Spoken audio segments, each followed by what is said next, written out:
Hello दोस्तों, कैसे हैं आप सब। मुझे पूरी उम्मीद है कि आप सब स्वस्थ होंगे और अपने घर में सुरक्षित होंगे। पहले कोरोना महामारी और अब कोरोना वैक्सीन को लेकर तरह तरह की अफवाहें आप अपने आस पड़ोस और सोशल मीडिया पर सुन चुके होंगे। कहीं कहीं गांव में हमने ये भी सुना है कि लोग कोरोना वैक्सीन लगवाने से डर रहे हैं, वो कोरोना वैक्सीन लगवाना ही नहीं चाहते। तो भाई, अगर आप कोरोना वैक्सीन लगवाएंगे ही नहीं तो इस वायरस से कैसे जीतेंगे। अन्य बीमारियां जैसे पोलियो, हेपेटाइटिस की वैक्सीन हमें बचपन में लगती है ताकि हमें बीमारी ना हो और हमारे शरीर में एंटीबॉडीज बन जाए। वैसे ही कोरोना वैक्सीन भी है।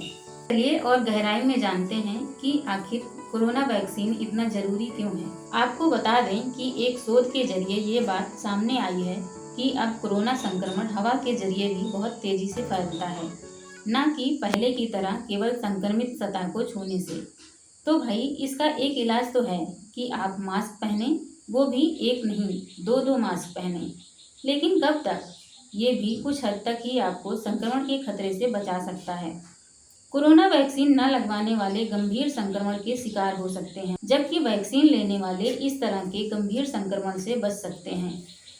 अब आप सोच रहे होंगे, हम ऐसा क्यों बोल रहे हैं और आप हमारी बातों पर क्यों विश्वास कर लें। इसके लिए हम आपको बताते हैं, कोई भी वैक्सीन जो हमको दी जाती है, उस वैक्सीन के जरिए हमारे शरीर में उस बीमारी से लड़ने के लिए पहले से ही एंटीबॉडीज भेज दिए जाते हैं।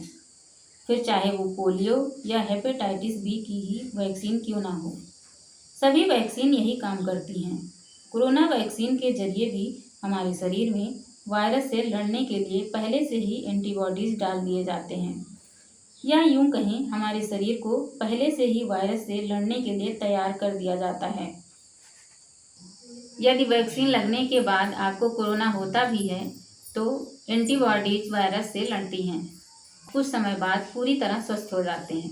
आपको बता दें कि दिल्ली के एम्स के डायरेक्टर डॉक्टर रणदीप गुलेरिया का भी कहना है कि वैक्सीन से वायरस के संक्रमण को बढ़ने से रोका जा सकता है।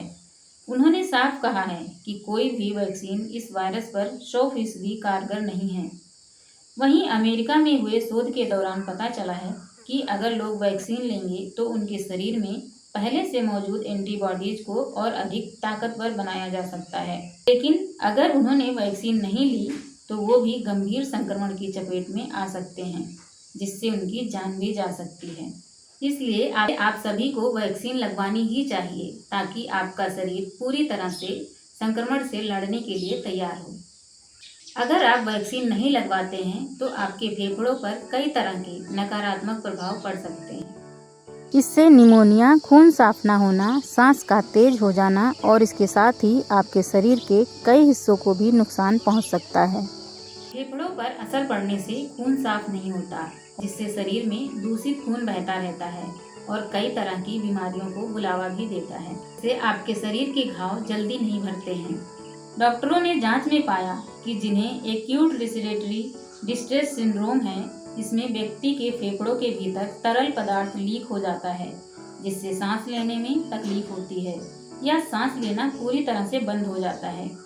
व्यक्ति को डायबिटीज के साथ साथ उच्च रक्तचाप जैसी समस्या भी हो जाती है। सेप्सिस, दूषित रक्त, इससे अंगों के बीच का जुड़ाव टूट जाता है। फेफड़ों और हृदय के साथ साथ अन्य अंग प्रणालियां भी एक के बाद एक बंद होना शुरू हो जाती हैं।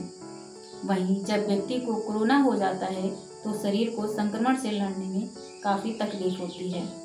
तो भाई, हमने तो वैक्सीन लगवा ली है, अब आप भी लगवाइए ताकि आप पूरी तरह से स्वस्थ हो सकें और कोरोना वायरस जैसी गंभीर बीमारी से बच सकें। खबर लहरिया, आपकी खबर, आपकी भाषा।